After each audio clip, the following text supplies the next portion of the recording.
students, myself Trupti Chatti welcome you on Nagesh Karajagi orchid school channel.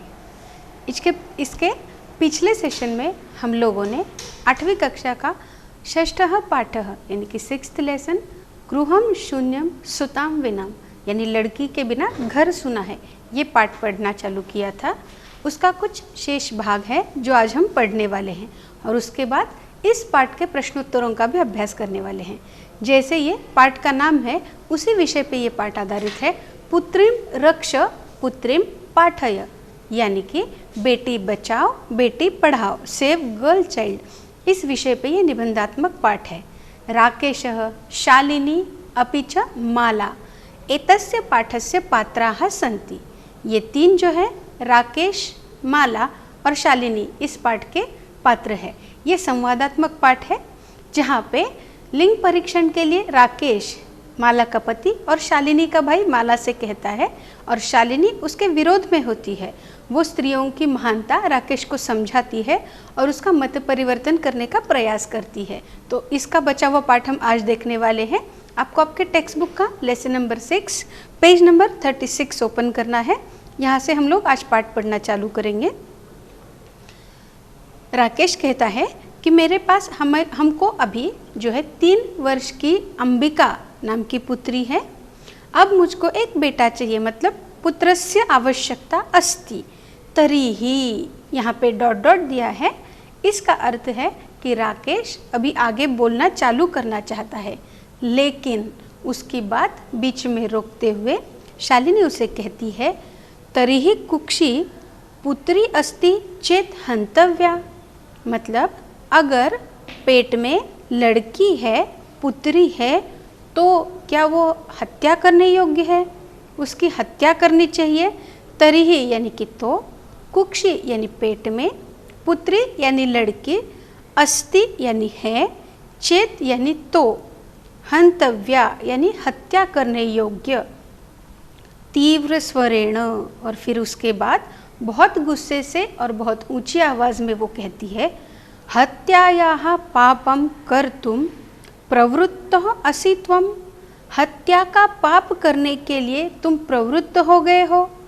उसके उत्तर में राकेश कहता है न हत्या तो न, नहीं हत्या तो नहीं, और उसके आगे वो कुछ कहना चाहता है, लेकिन फिर से एक बार शालिनी उसको बीच में रोकते हुए कहती है तरीही किम अस्ति निर्घृणम कृत्यम इदम, अगर ये हत्या नहीं है तो ये निर्घृण यानी घृणा करने के योग्य, कृत्यम यानी काम, इदम यानी यह, तो अगर ये हत्या नहीं है तो घृणा करने के योग्य ये कौन सा कार्य है। यहाँ पे संधि आई है किम प्लस अस्ति। सर्वथा विस्मृतवान, तुम भूल गए हो। अस्माकं जनकः हमारे पिताजी, कदापि, कदा प्लस अपि कभी भी, पुत्री पुत्रमयः बेटा और बेटी के बीच में, विभेदम न कृतवान कभी भी भेदभाव नहीं किया। सह सर्वदैव, सर्वदा प्लस एव संधि है यहाँ पे, उन्होंने हमेशा मनुस्मृतेः पंक्तिम इमाम उद्धरति स्म, उन्होंने हमेशा मनुस्मृति में कही गई पंक्ति का उद्धार किया था, उसी प्रकार आचरण किया था। कौन सी पंक्ति थी? आत्मा वै जायते पुत्रः, मेरा आत्मा जो है वो पुत्र है, यानी कि पुत्र मेरा आत्मा है। पुत्रेण दुहिता समा, और पुत्री जो है वो पुत्र के समान ही है, मतलब पुत्री भी मेरा आत्मा है और पुत्र भी मेरा आत्मा है। यहाँ पे दुहिता इस शब्द का अर्थ है पुत्री, मतलब पुत्र और पुत्री के बीच में कभी भी भेदभाव नहीं करना चाहिए। समा यानी एक समान, इक्वल, पुत्र और पुत्री दोनों को एक समान ही उनको बिहेवियर करना चाहिए।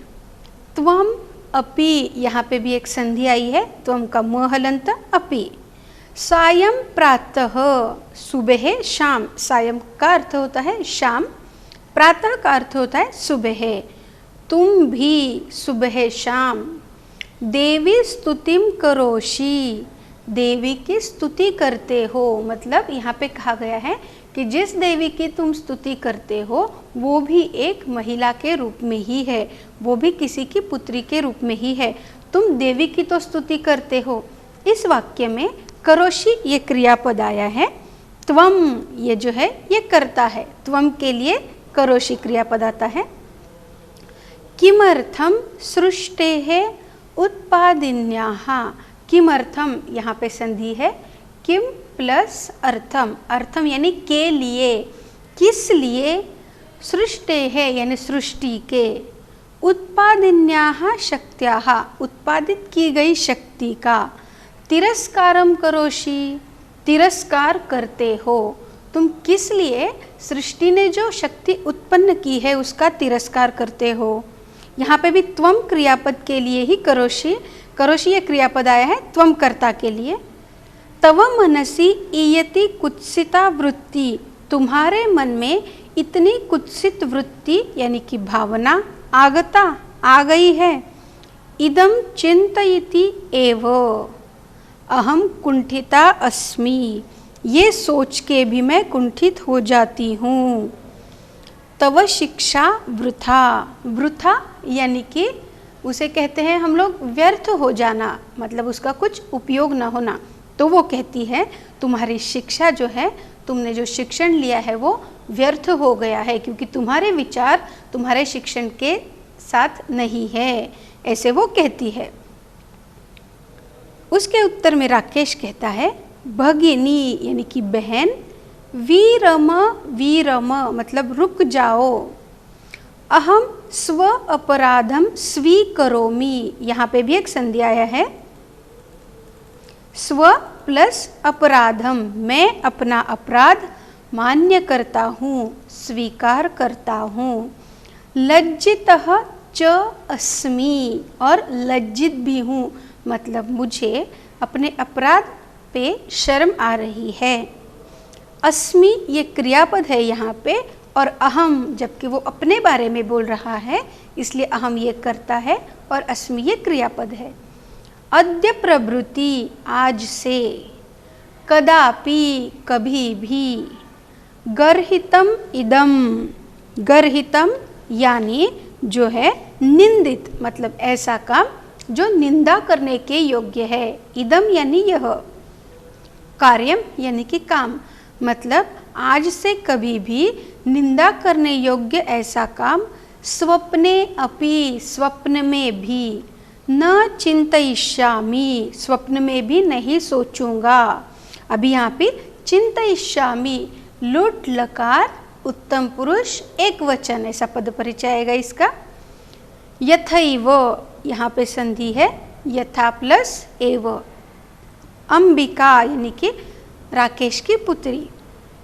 मम जैसे ही, अंबिका मेरे, हृदयस्य संपूर्ण स्नेहस्य मेरे हृदय के पूरे स्नेह के प्यार के, अधिकारिणी अस्ति अधिकारी है, तथा एव उसी प्रकार ही, आगंता यानी कि आने वाला, शिशु यानी बच्चा, अपि स्नेह अधिकारी भविष्यति आने वाला शिशु भी स्नेह का अधिकारी होगा, भविष्यति।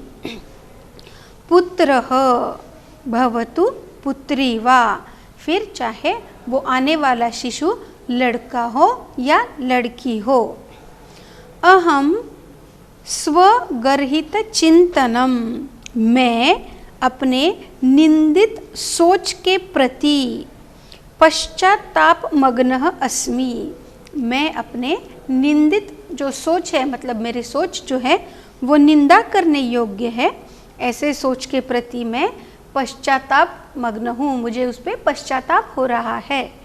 अहम कथम विस्मृतवान, मैं कैसे भूल गया। यत्र नार्यस्तु पूज्यन्ते, यत्र यानी जहाँ, ये अव्यय है, नार्यस्तु पूज्यन्ते जहाँ पे नारियों की पूजा होती है, मतलब उनको आदर सहित सम्मान दिया जाता है। रमन्ते तत्र देवताः, वहाँ पे देवताओं का वास होता है, वहाँ पे देवता रमते हैं। यत्र एताः न पूज्यन्ते, यहाँ पे संधि है यत्र प्लस एताः, और ये एताः सर्वनाम नारियों के लिए उपयुक्त किया गया है। न पूज्यन्ते मतलब जहाँ पे ऐसा नहीं होता। कैसा नहीं होता? तो नारियों को आदर सहित सम्मान नहीं दिया जाता। सर्वस्तत्र अफलाः क्रियाः, वहाँ पे सारी क्रियाएं अफल हो जाती हैं, यानी कि कुछ भी उसमें यश नहीं होता, कुछ भी फल नहीं मिलता उसका। अथवा पितृदश गुणाः मातेति, या तो पिता के 10 गुण माता में आ जाते हैं, ऐसा कहा है। त्वया सन्मार्गः प्रदर्शितः, तुमने सन्मार्ग यानी कि अच्छा मार्ग प्रदर्शितः दिखाया है। भगिनी यानी कि बहन, राकेश कहता है तुमने मुझे सही मार्ग दिखाया है। कनिष्ठा अपि त्वं मम गुरुः असि, कनिष्ठा यानी कि छोटी, इसका विलोम पद आएगा ज्येष्ठा।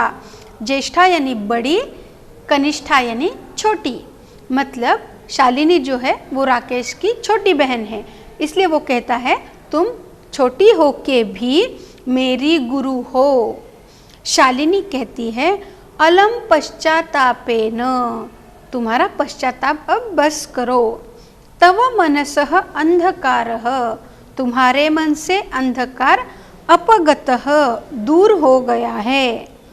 प्रसन्नतायाः विषयो अयम, यह जो है वो प्रसन्नता का विषय है कि तुम्हारे मन से अंधकार दूर हो गया है। भ्रातृजाये, ये जो है ये भ्रातृजाया ये शब्द का यानी भाभी ये शब्द का संबोधन है।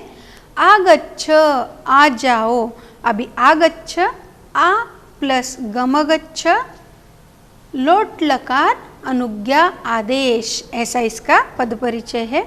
सर्वाम चिंताम त्यज, भाभी यहाँ पे आ जाओ, सारी चिंता त्यज यानी कि छोड़ दो, त्याग करो। आगंतुहु शिशोहो, आने वाले शिशु के स्वागताय, स्वागत करने के लिए। च सन्नद्धा भव, आने वाले शिशु के स्वागत के लिए तैयार हो जाओ। भ्रातः यानी कि भाई, त्वम अपि प्रतिज्ञां कुरु, तुम भी प्रतिज्ञा करो। कन्यायाः रक्षणे, बेटी की रक्षा करने में। तस्याः पाठने, उसकी पढ़ाई में। दत्तचित्तः स्थास्यति, तुम ध्यान दोगे। वो अपने भाई से प्रतिज्ञा करने को कहती है कि तुम कन्या के रक्षण में और उसके पढ़ने में अपना ध्यान दोगे। पुत्रीम रक्ष पुत्रीम पाठय, मतलब बेटी बचाओ बेटी पढ़ाओ। इति सर्वकारस्य, ये सरकार की। घोषणेयं तदैव सार्थिका भविष्यति, ये सरकार ने दी गई घोषणा तभी सार्थक होगी। तदा जब वयम सर्वे मिलित्वा, हम सब मिलकर चिंतनम इदम यथार्थ स्वरूपम करिष्यामः, जब हम लोग पूरे रूप से उसका चिंतन करेंगे। यहाँ पे उसके आगे एक श्लोक दिया है, या गार्गी श्रुत चिंतने। ये 4 लाइन की श्लोक में, 4 पंक्ति की श्लोक में आपको हर एक क्षेत्र की महिलाओं के बारे में बताया गया है जो यशस्विता पूर्ण अपने अपने क्षेत्र में अपना कार्य कर चुकी है। जैसे कि गार्गी ये जो स्त्री थी ये वेद पुराणों में निपुण थी। जैसे विद्वान पुरुषों के लिए उपाधि दी जाती है, वैसे ही विदुषी ये उपाधि महिलाओं के लिए दी जाती है। और जो वेद शास्त्रों में उपनिषदों में निपुण पारंगत होती है, ऐसी महिला थी जिसका नाम गार्गी था। श्रुत चिंतने यानी कि तत्वों ज्ञान, इनका चिंतन और मनन करने में ये गार्गी का है। यहाँ पे आगे का नाम है नृपनये, यानी कि राजा को प्रभावित कर दिया था। और अपने विक्रम से, उसका नाम था पांचालिका यानी कि द्रौपदी। उसके बाद है लक्ष्मी ही शत्रु विदारणे, और झांसी की रानी लक्ष्मीबाई अपने शत्रु का नाश करने में, उनका विदारण करने में गगनम विज्ञान अंगणे कल्पनात्, और गगनम यानी कि आकाश, विज्ञान अंगण यानी अवकाश, जिस पे किसने काम किया था? कल्पना चावला, करेक्ट। मतलब अवकाश के इसमें कल्पना चावला ने काम किया था। और उसके बाद है इंद्रो उद्योग पथे, यानी कि इंदिरा नुई, ये जो महिला है जिन्होंने उद्योग के पथ में यानी कि उद्योग के विश्व में और खेल जगती ख्याताभितः साइना, और खेल के जगत में, खेल के क्षेत्र में जो प्रसिद्ध है, जिसने अपना नाम रोशन किया है, वो है साइना नेहवाल। सेयम स्त्री सकलासु, ये स्त्रियां जो है सकलासु यानी सारी, सभी दिक्षु यानी दिशाओं में, मतलब ये सारी स्त्रियां सारी दिशाओं में, सबला यानी कि बल से युक्त, सर्वैहि सभी लोगों ने, सदा उत्साह्यताम उनको इनकरेज करना चाहिए, उनको प्रोत्साहित करना चाहिए। ये श्लोक में गार्गी, पांचालिका, लक्ष्मी, कल्पना, इंद्रानुई, साइना, इन सारी स्त्रियों का अपने अपने क्षेत्र में योगदान कैसे किया है इसके बारे में बताया है। तो ये पाठ के बाद अब हम लोग इस पाठ के प्रश्नोत्तरों का अभ्यास करेंगे। अभी आपको आपके टेक्स्ट बुक का पेज नंबर 38 ओपन करना है।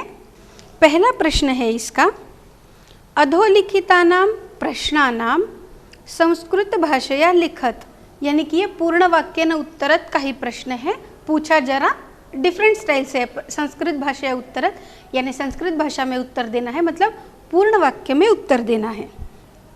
पहला प्रश्न है, दिष्ट्या का समागता, दिष्ट्या यानी कि भाग्य से, यानी कि लकीली, का समागता कौन आई, तो इसका आंसर है दिष्ट्या शालिनी समागता। मतलब जब शालिनी घर पे आती है तो राकेश उसे कहता है कि तुम जो है वो सही समय पे आई हो, भाग्य से आई हो। उसका दूसरा प्रश्न देखते हैं, राकेशस्य कार्यालये का निश्चिता, राकेश के कार्यालय में क्या निश्चित हो गई थी।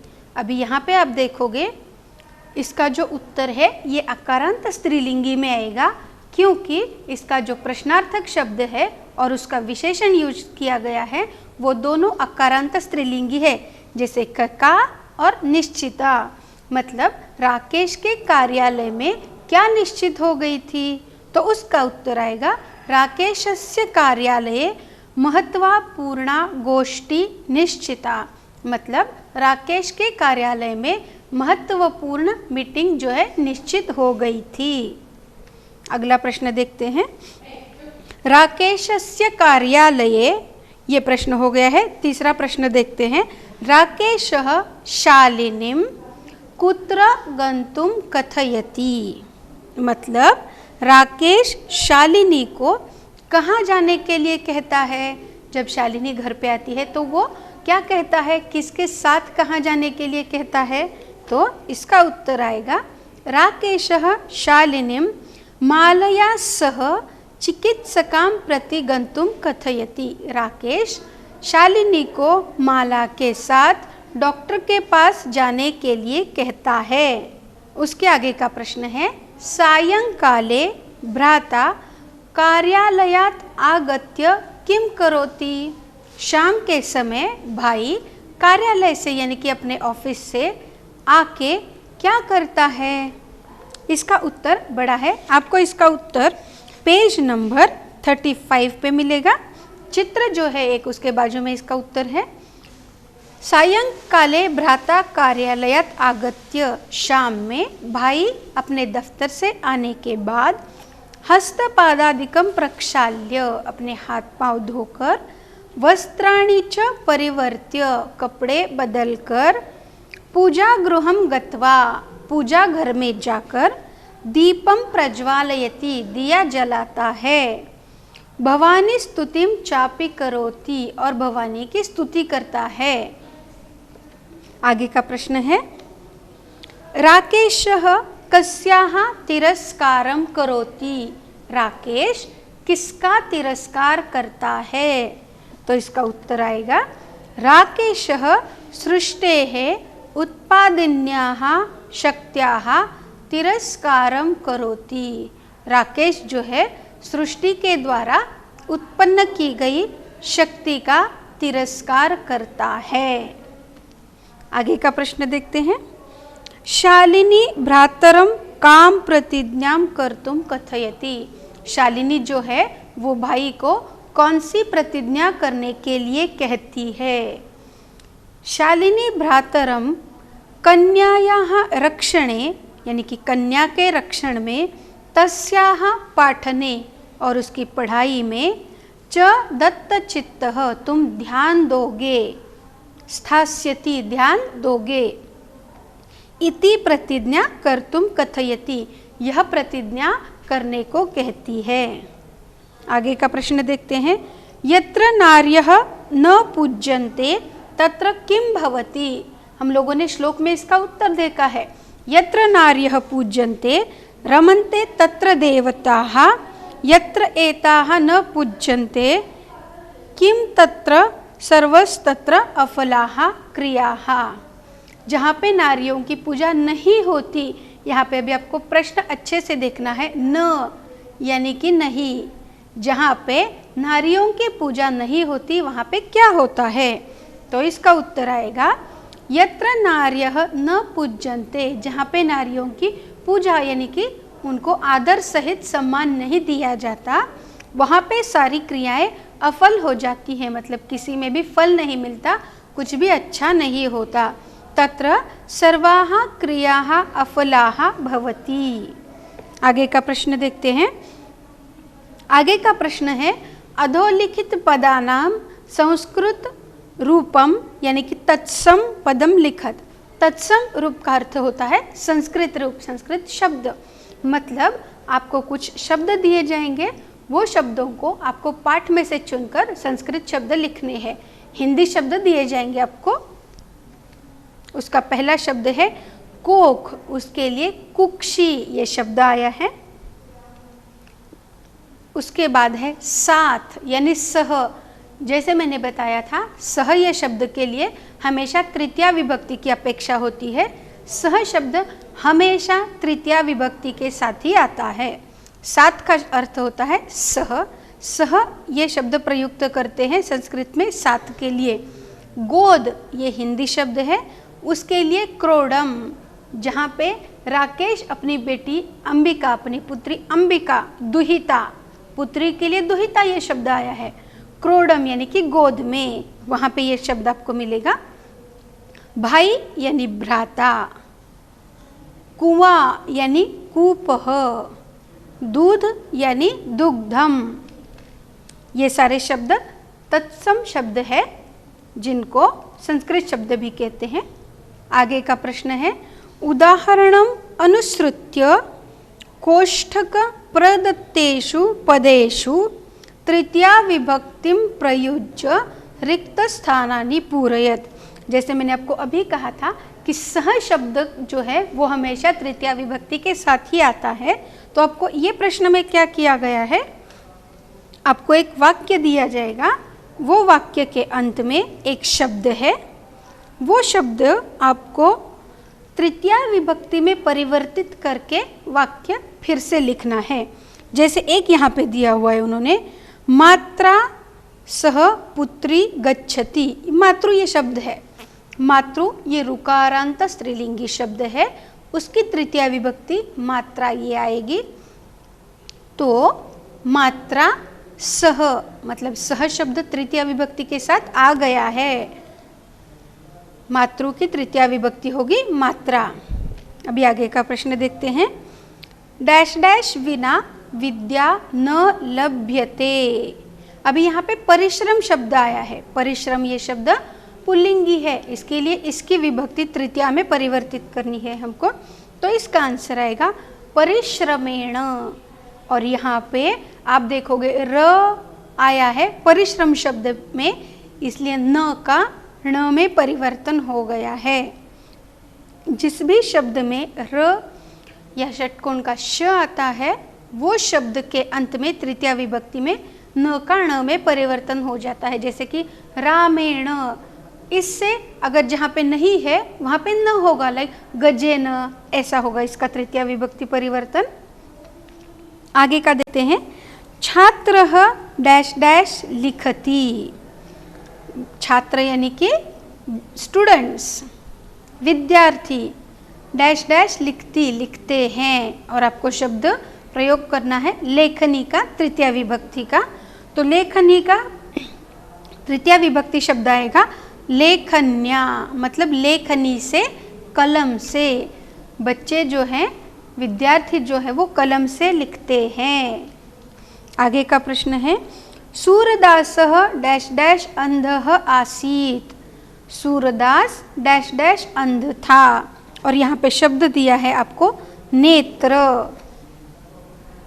और इसका आएगा नेत्राभ्याम। अभी ऊपर जब हम लोगों ने एक एग्जाम्पल देखा था वो परिश्रम का देखा था, उसके लिए परिश्रमेण आएगा। अब नेत्र के लिए नेत्राभ्याम कैसे आ गया? तो नेत्र जो है ये दो होते हैं, इसके लिए उसका द्विवचन का तृतीया विभक्ति प्रयुक्त करना है हमको। नेत्रेण एक वचन का आएगा, और नेत्राभ्याम ये जो है ये द्विवचन है, इसलिए यहाँ पे नेत्राभ्याम आया है। मतलब सूरदास नेत्र से अंधा था। अब आगे का देखते हैं, सह डैश डैश साकम समयम यापयति। साकम यानी कि जो है, समयम यानी समय व्यतीत करना, वह मित्र के साथ समय व्यतीत करता है। साकम यानी कि साथ, मित्र का तृतीया विभक्ति आएगा मित्रैहि। अभी आगे का जो चौथा प्रश्न है उसमें आपको क्या करना है, एक आपको क स्तंभ में कुछ शब्द दिए हैं और ख स्तंभ में कुछ शब्द दिए हैं, और विशेषण और विशेषक की जोड़ी की आपको योग्य मेलन करना है, मैच द पेयर्स लिखने हैं। क स्तंभे विशेषण पदम, मतलब क स्तंभ में जो है वो विशेषण पद है, और ख स्तंभ में जो है विशेष्य पद है। मतलब विशेष्य के बारे में जो शब्द विशेषता बताता है उसको विशेषण कहते हैं। तो क और ख ये स्तंभ का तयोर मेलनम कुरुत, आपको मैच द पेयर्स करना है। तो ये जो शब्द है क स्तंभ के है, देखो, स्वस्था, महत्वपूर्णा, जघन्यम, क्रीडंती, कुत्सिता। और ख स्तंभ के शब्द है कृत्यम, पुत्री, वृत्ति ही, मनोदशा और गोष्ठी। अभी इसके लिए आप पाठ का आधार भी ले सकते हैं। स्वस्था ये शब्द जो है वो कौन से इसके लिए आया है, इसका विशेषण जो है कौन सा है? मनोदशा। इसका विशेषण विशेषक की जोड़ी बनेगी स्वस्था मनोदशा। महत्वपूर्णा, क्या महत्वपूर्ण निश्चित हो गई थी? गोष्ठी। जघन्यम, जघन्यम क्या किया था? तो कार्य किया था, इसके लिए कृत्यम ये शब्द आया है। क्रीडंती यानी कि खेलती हुई, ये शब्द किसके लिए प्रयुक्त किया गया है? तो पुत्री, राकेश की पुत्री जो है वो अंबिका। कुत्सिता, वृत्ति, मतलब वृत्ति जो थी वो कैसी? कुत्सित थी। तो ये हो गया प्रश्न 4। आज के सेशन में हम लोगों ने क्या किया है, पूरा पाठ पढ़ लिया, और पाठ में जो 2 श्लोक हैं उसके अर्थ भी देखे हैं।